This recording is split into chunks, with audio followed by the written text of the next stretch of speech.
Just wait.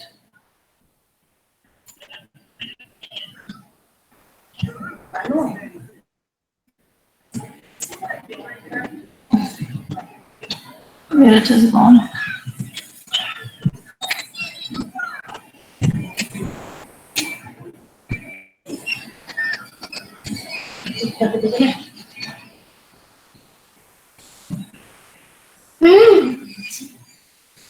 Just wait.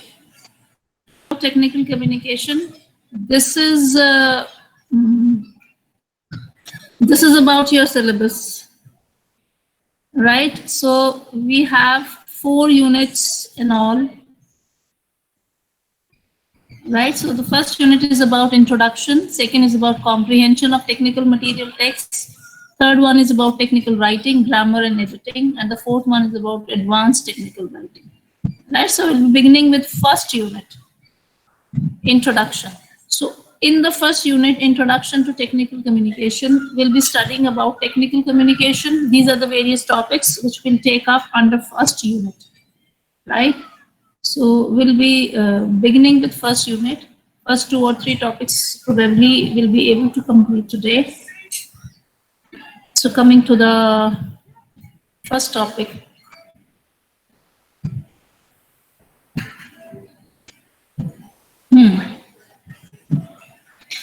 This is about the definition of technical communication. That what is one is communication, general communication. So here we are talking about technical communication.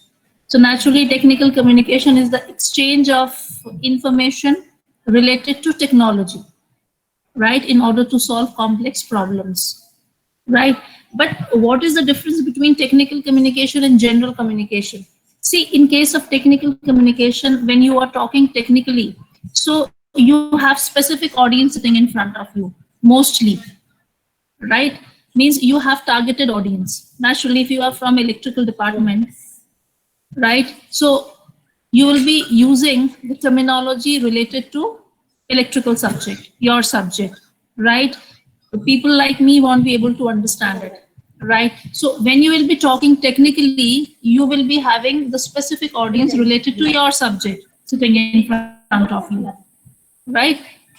Now, in order to understand and know about something, it's best to define what something is not. Looking at it in this perspective, we can say that technical communication is not journalistic writing.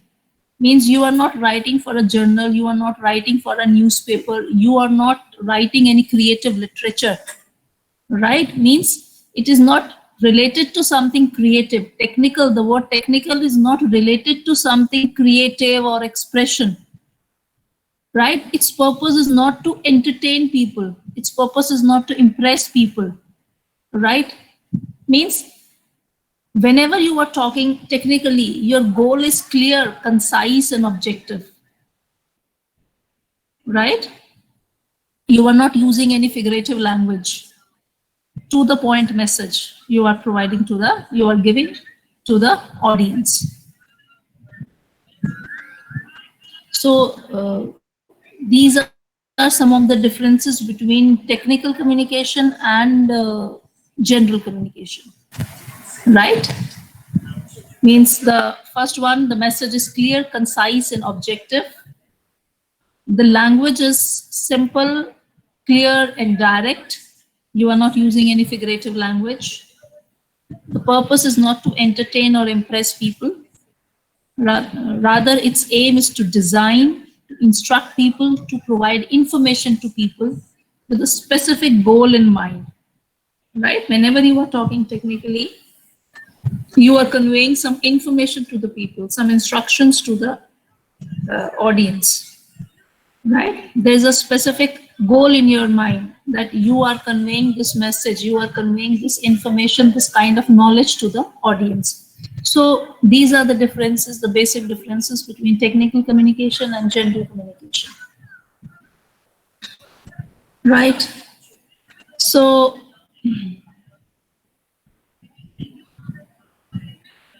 there's no need of all these things. Now here is a table which shows you or which depicts the differences between general communication and technical communication, right? For example, in general communication, there's a general message. It contains a technical message. I will call the difference to you. General communication, informal in style, but it is formal because you will use that specific terminology. There is no set pattern in case of general communication, but in technical, there is a set pattern. Of course, if you are conveying information about any circuit or something, so naturally you have to follow a set pattern. Then it may be both oral and written, always for a specific audience, technical communication, right? And it frequently involves jargons. Jargons means the specific technology, the specific terminology related to the subject, graphics, etc. Right? So these are the basic differences. Now, objective of technical communication, or you can say importance of technical communication. What is the importance of technical communication? This is another topic now. First one is the definition of technical communication, the differences between technical communication and general communication. And now we'll be talking about the objectives, or you can say the importance of technical communication. So objectives. See, first one is it helps employers understand and complete job tasks more. Okay, let us begin from the beginning. The purpose of technical communication is to make information clear and concise by using simple words in order to make business more productive and consumer goods more convenient. You know, these user manuals, for example, for washing machine or for mobile phones or for television, these are also modes of medium of technical communication. Here you are instructing, you are providing instruction, you are providing information to your customers. ये भी technical communication का हिस्सा है, your user manuals, right? So what is the purpose of technical communication? Or if you are giving, you are delivering a lecture somewhere, or if you have written a book, or if you have prepared a report, right? So these are all part of technical communication. Right. So what is the basic purpose? To make the information clear. To make the information clear and simple by using simple words. Right. In order to make the business more productive and consumer goods more convenient to use. Right. That is why we provide these user manuals and all these things, so that the products are easy to use. The customers won't face any type of difficulty in using these products. And what will happen then? The business will flourish, right? So this is the basic. So your user manuals should be very clear and they should be in simple language so that it is easy to understand them, right?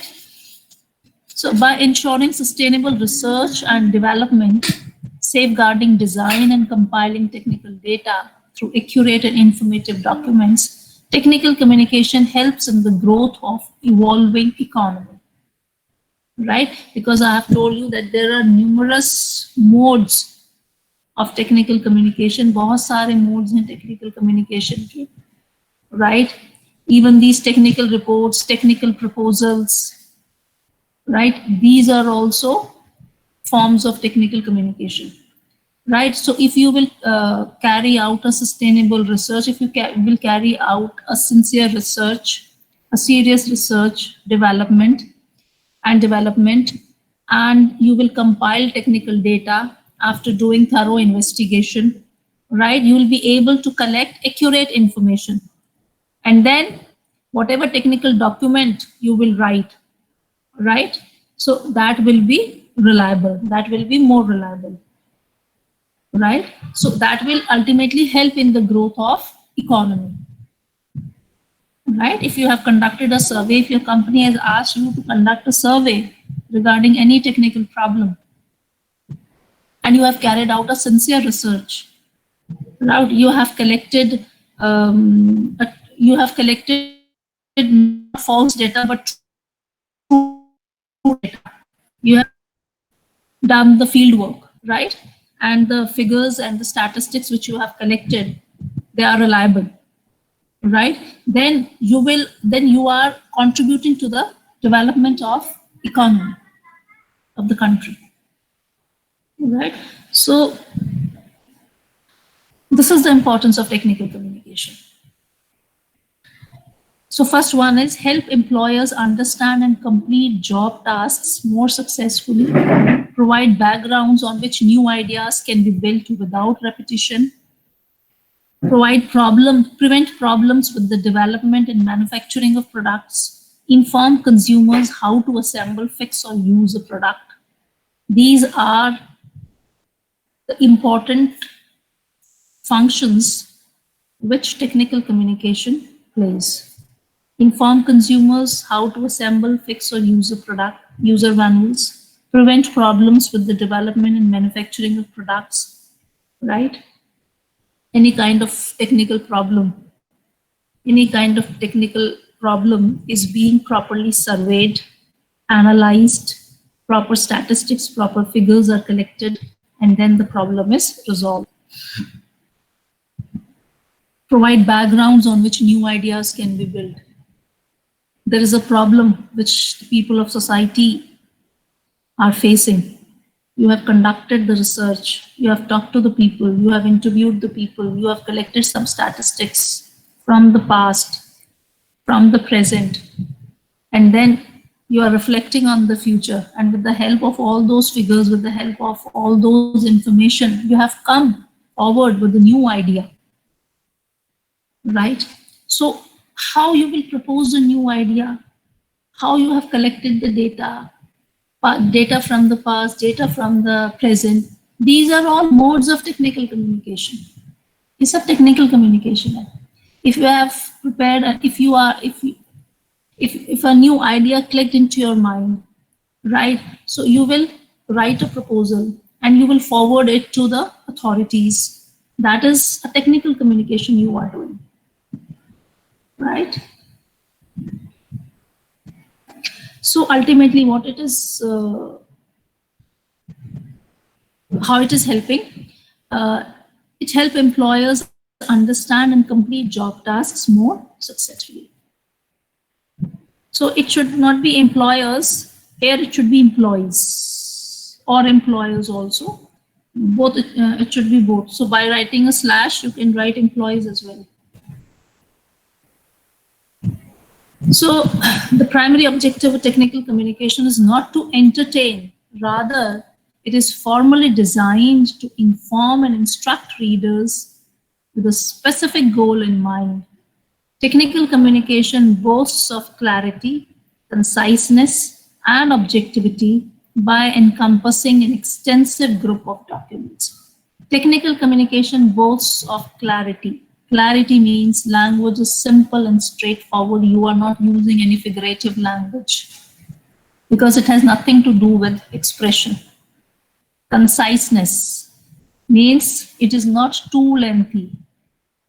It is concise. You are providing the relevant information. You are providing the relevant facts, figures, right? Objectivity. It is not your personal opinion based on the research which you have carried out or which were carried out in the past. You have come up with the solution, or you have come up with the idea. You have come up with the proposal. So technical communication is clear, concise, and objective, right? This is the meaning of all these three words. And these three words make it, this is how these three words, they make it different from general communication. Because general communication is not clear. If you are reading a poem in English literature, the language is not clear. If you are reading an essay, it is not concise, right?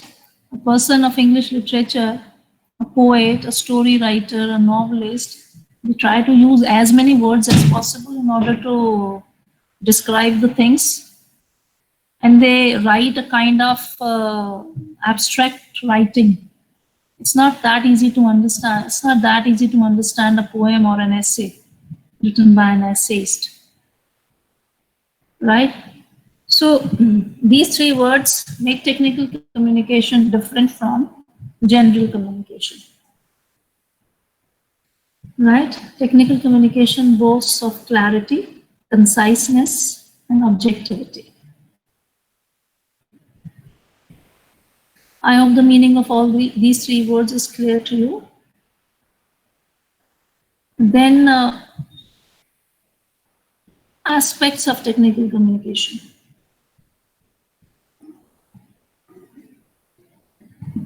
See, to be an effective communicator, one needs to understand the communication process on the one hand and various aspects or the competencies on the other. If you want to become an effective communicator, so what capacities or what abilities you should have. First thing is that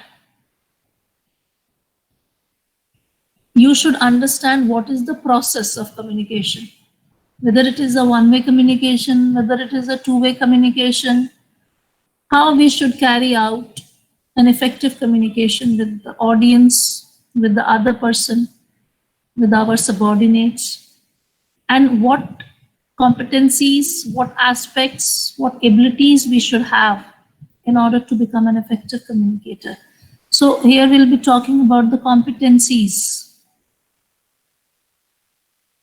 क्या खासियत होनी चाहिए हमारे अंदर?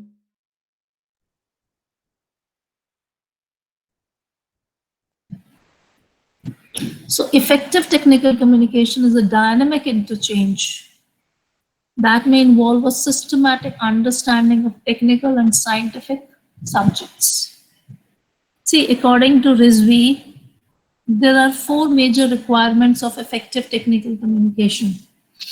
Now, what are these 4 major requirements? First is subject competence or content competence, linguistic competence, skills competence, and the 4th one is organizational competence.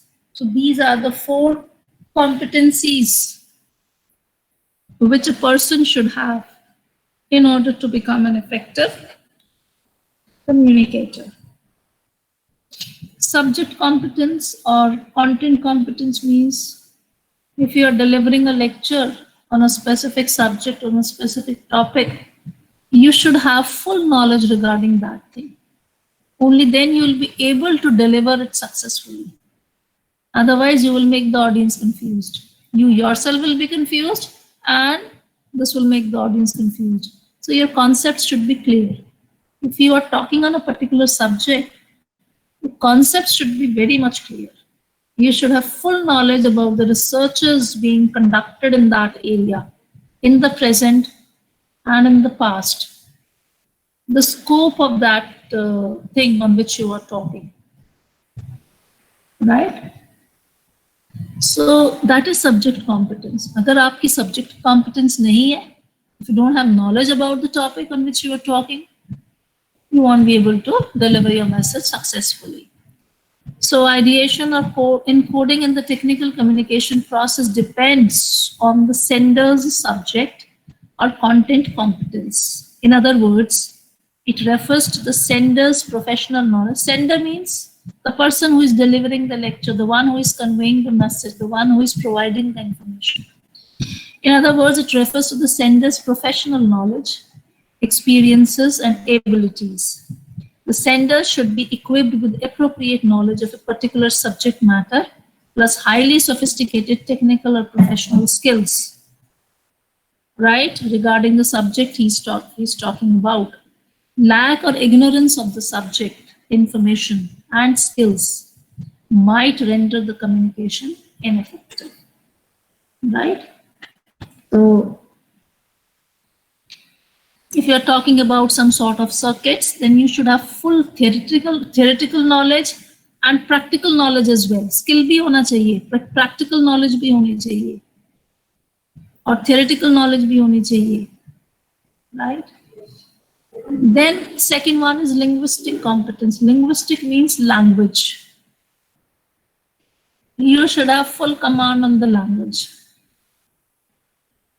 right? Because I've told you that technical communication is either written or it can be written or oral, right? So in both the cases, you should have command on the language. You should be able to express yourself clearly. Only then you'll be able to make the audience understand your intended message, what you want to convey to them.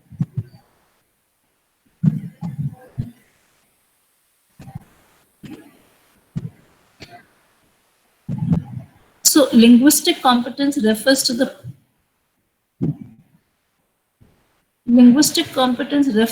possession of appropriate language skills so as to present the technical facts or information in a clear and precise manner.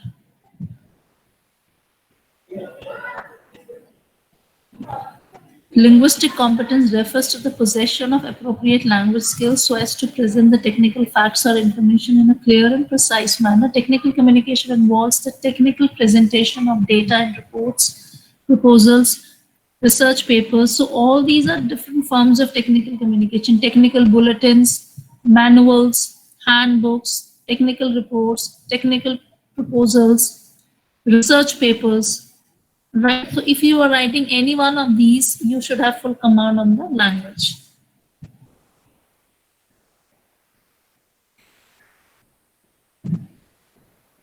And the language, whatever you are writing, the text should be supported by graphs, charts, diagrams systematically. Analyze facts or information for a clear, meaningful presentation. Right, there should be a proper analysis. Whatever data you are providing, whatever information you are providing, there should be a proper analysis of that for a meaningful presentation. Because only then you mean there should be a proper discussion. If you're providing some facts or figures, that should be followed by proper analysis, proper discussion, what those facts and figures are representing. Right? So there should be a meaningful presentation.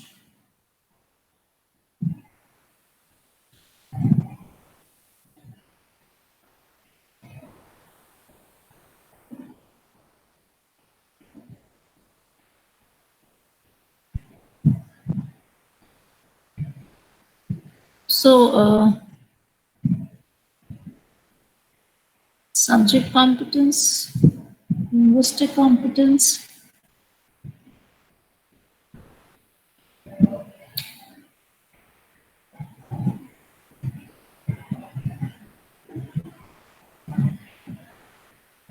I can also highlight it, I think. Highlight भी हो सकता है. Like this, yes. It can be highlighted even. Anyways, then comes skills competence. So what is skills competence? It refers to the possession of computer related presentations and technical skills. If you are means whether you are giving a PowerPoint presentation, so it would be good if you give a PowerPoint presentation because it would be easier for the audience to understand it. So you should have that skill of preparing the PowerPoint presentation, delivering it, and other technical know-how related to that. We live in complex technological world where new technologies and software keep changing, right? So many technologies are evolving. So many softwares are coming up day by day. So being techno-savvy and having basic knowledge about the latest technical and communication skills keeps one updated in that area. So you should keep yourself updated with the latest know-how, technical know-how.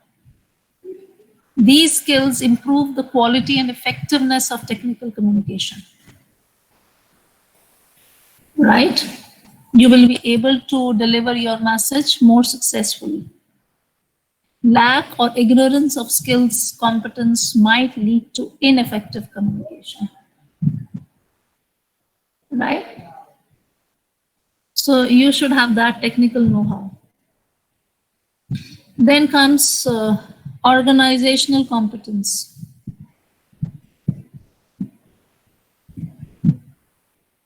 since what is this organizational competence? Means how you are organizing your information. Because there has to be a proper, a logical order in which you are presenting your information. Otherwise, the audience will get confused or the readers will get confused. So there is a set pattern in which you present your information. For example, first you provide the introduction, then you provide the facts and figures, then the analysis, then the discussion, and then the conclusion, for example, right? So there is a proper order and the information has to be provided in that order only, right? Since technical communication is a systematic and structured presentation of facts and information, it involves a process of the logical and thematic organization. Means you should sequence your thoughts, you should organize your information in a proper manner. You should have the ability to organize paragraphs according to the needs of the audience or the subject or the topic. And you should have the ability to use logical, thematic, and chronological ordering to provide coherence. Coherence means unity to the entire delivery, to the entire text. There should be a unity. It's not that the paragraph seems not related with each other.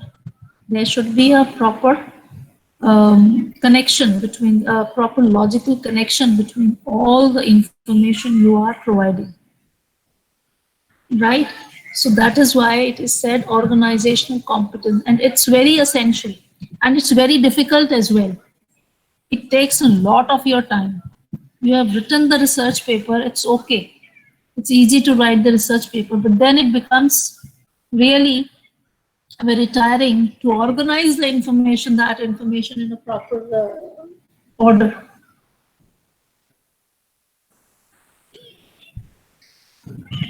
It takes a lot of time. So this is known as organizational competence, because I have read so many research papers. I don't know about your technical subject, but I have read so many research papers related to English literature. And some papers, they are so disorganized, they are not easy to understand what they want to convey.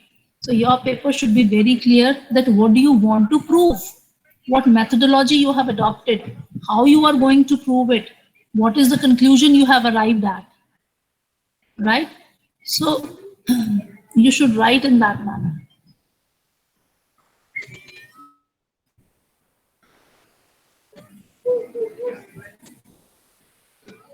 So I think this is all for today. Tomorrow also you are having your class at the same time at 1:35. So on Wednesday and Thursdays we are having our classes of technical communication at 1:35, right? So I'll be taking your attendance. I don't know whether I have the list or not. Let me check. I don't know whether I have it or not, or I have deleted it. So please wait, let me check.